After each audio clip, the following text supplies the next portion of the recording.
Hello everyone, आज आपण veg grill sandwich बघणार आहोत आणि त्यासाठी लागणारं साहित्य काय काय चला बघूया. तर आपण सर्वप्रथम पुदिना घेऊया. पुदिना घेतल्यानंतर कोथिंबीर, आलं लसूण पेस्ट, जे घरातल्या सगळ्याच नॉर्मल गोष्टी आहेत, मिरच्या आणि मिरी. तो मी नॉर्मल सॉल्ट घेतले, तुम्ही ब्लॅक सॉल्टसुद्धा घेऊ शकता. पेस्ट करून घेऊया. पेस्ट बघा खूप छान झालेली आहे आपली.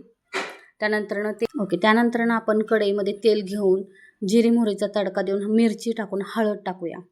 त्यानंतर बटाटा टाकू. बटाटा टाकल्यानंतर कोथिंबीर टाका. त्यानंतर आपण मीठ टाकूया आणि भाजी व्यवस्थित अशी परतून घेऊया. भाजी व्यवस्थित परतून घेतल्यामुळे त्याला टेस्ट खूप छान येते. आता ब्रेड घेऊया. ब्रेडला बटर लावून घेऊया. सँडविच ब्रेड घ्यायचं, इथं नॉर्मल ब्रेड नाही घ्यायचं. सँडविच ब्रेड नंतर आपण सँडविच चटणी लावून घेऊ, जी आपण तयार केली होती. त्यानंतर आपण बटाटा स्प्रेड करून घेऊया. बटाटा स्प्रेड करून झाल्यानंतर लगेच दुसऱ्या ब्रेडला सॉस लावून घ्यायचा, टोमॅटो सॉस.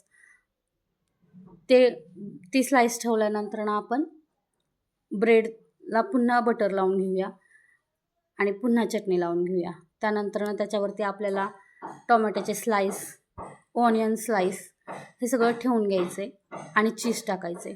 तुम्ही इथं चाट मसाला टाकू शकता, ब्लॅक सॉल्ट टाकू शकता, मिरी पावडर टाकू शकता. याने तुमच्या सँडविचची टेस्ट खूप छान येईल. आता ब्रेडवरती बटर स्प्रेड करून ग्रिल करायला ठेवूया. ग्रिल करून झाल्यानंतर बघूया आपली रेसिपी कशी दिसते.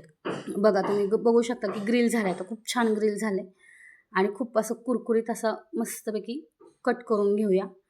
कट करून झाल्यानंतर तुम्ही बघू शकता की आपलं सँडविच किती छान दिसतंय आणि ते टेस्ट